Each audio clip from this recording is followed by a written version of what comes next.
Lautan manusia memeriahkan jalan sehat satu putaran 2 km yang mengambil start di depan Monumen Mandala Makassar. Gibran Rakabumi Raka tiba di lokasi jalan sehat ditemani sang istri Selvi dan Wakil Gubernur Emil Dardak. Saat menyapa warga Makassar, Gibran menyampaikan terima kasih atas kehadiran warga Sulawesi Selatan dan berpesan tetap menjaga kesehatan dan menjaga anak-anak yang dibawa turut serta.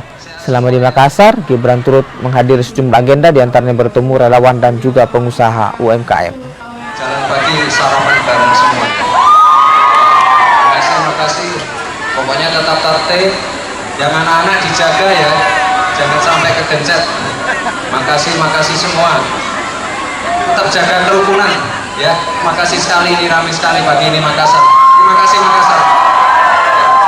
Kita melihat dan menyaksikan antusiasme yang luar biasa masyarakat Kota Makassar, Sulawesi Selatan pada umumnya menyambut kedatangan calon wakil presiden pasangan Prabowo Subianto, yakni Gibran Rakabumi Raka.